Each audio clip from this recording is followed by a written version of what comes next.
Hello guys, once again welcome back to another Android application development tutorial. In this video we are going to learn about how to working with Room database in your Android application. Before going to create an example of Room database, you must have some theoretical concepts about how to working with Room database. So here I create a simple presentation. From this presentation you can get the basic concepts of how to implement a Room database in your Android application. So now we can start the presentation. Room provides an abstraction layer over SQLite to allow fluent database access while harnessing the full power of SQLite. There are three major components for Room database. First one is a database class. Second one is an entity. An entity is nothing but a table in Room database. Third one is a data access object. The data access object may be an abstract class or an interface that contain possible methods for database access. So now we can learn about what is the purpose of database class. The database class contains the database holder and serves as the main access point for the underlying connection to your app's persisted relational data. It must be an abstract class that extends Room database. It must have an annotation called database with two annotation properties, entities and version. The entities represents tables in your database and version represents your database version. It contains an abstract method that has 0 arguments and return an object of data access object class. A data access object class is nothing, a class with annotation data access object. At runtime, you can acquire an instance of the database by calling room.databasebuilder or room.inmemory database builder.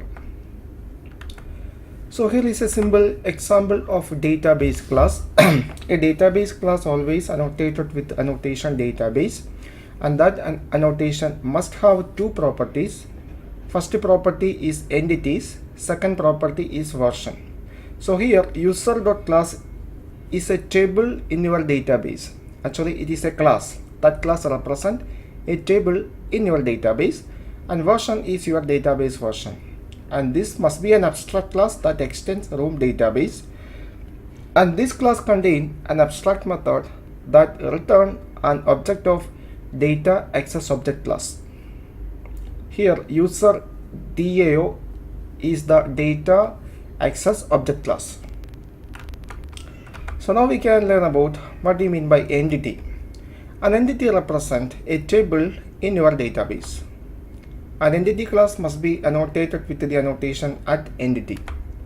By default, Room uses the class name as the database table name.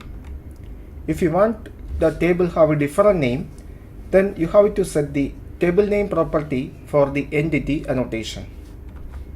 By default, Room creates a column for each field that is defined in the entity class. Similar to the table name property, Room uses the field names as the column names in the database. If you want a column to have a different name, and add the @column info annotation to that field. Each entity must define at least one field as a primary key. Even when there is only one field, you still need to annotate that field with the @primary key annotation. So here is a simple example of entity class. So here user is an entity class. That means this class represents a table in your database. So this is a table in your database because so you have to annotate this class with annotation @entity. So here every entity class must contain a primary key field. If there is only one field, you have to specify that field as a primary key. So here in this class we have an integer called the user ID, and that is a primary key. And here we have a second field called first name. So here for the second string variable, here I use an annotation called column info, and for the column info annotation, here we use a property called name. That means in this table That means here the table name is user. In this table, first column name is user ID, second column name is this one, first name. But here our variable name is first name. If you want a different column name, then you have to use the column info annotation, and you have to set the column name as the property of column info. Okay, and here we have a second column called last name, and this is the column name in our table. And you have to specify the getter and setter methods for these variables, because Room need to access all these variables. And final one is data access object class. To access your app data using the Room persistence library, you work with the data access objects or DAOs. This set of objects forms the main component of Room, as each data access object includes methods that offer abstract access to your app's database. A data access object can be either an interface or an abstract class. Room create each data access object implementation at compile time.